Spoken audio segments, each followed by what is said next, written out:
Geeta Mohan is also with us. Geeta, the focus now on that bilateral meeting between President Biden and Indian Prime Minister Narendra Modi, as we see the American President drive out of the Air Force base from where he'll head towards Lok Kalyan Marg, the Prime Minister's residence. Do you want to give us a sense of what the Ministry of External Affairs expects will emerge from the bilateral, Geeta?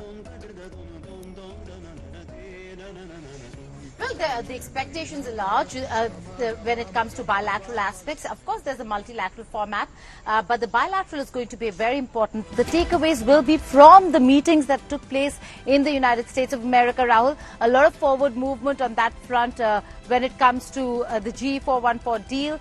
There are many other aspects when it comes to the civil nuclear agreement between India and the United States of America that both sides would want to take forward. Technology transfer is another aspect that has been very big on India and the United States of America's agenda, as also the fact that they're looking at a digital transformation and digital cooperation. So on all those fronts, there are going to be conversations. We do not know clearly whether there are going to be MOUs and agreements, because there were so many agreements that were signed just not so long ago in Washington, D.C. But look at the welcome.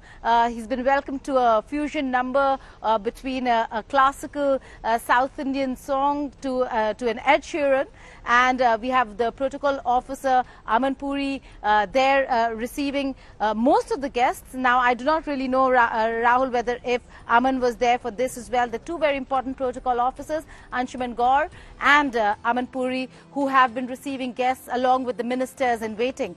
So a very important warm welcome for President Biden. Both sides looking forward to taking forward the conversations that they had in D.C.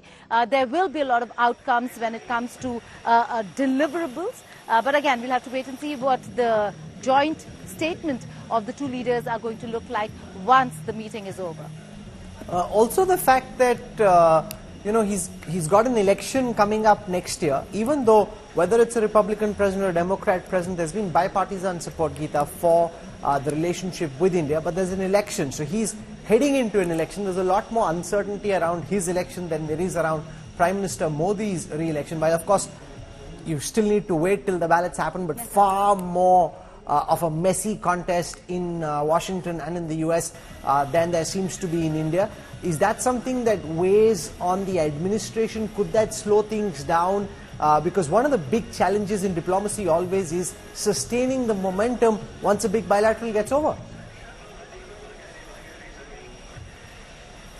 Well, absolutely. That does weigh heavily on both administrations. But remember, this is not Biden's second term, so he's not absolutely lame duck. But the fact that he already has said that he will be fighting the next elections means that he's already up against the Republican Party, which is trying to gain ground within the United States of America. So what is more important over here is economic recovery. And which are the countries that really help United States of America in recovering? India. Look at the big ticket items, Rahul, that were signed in the United States of America. While that's advantage India, it certainly is advantage Biden in an election year where he's coming where he'll be going to his constituency saying, this is what I've got for you, and this is what I've got for you from the biggest market in the world, one of the biggest markets in the world, and that is India.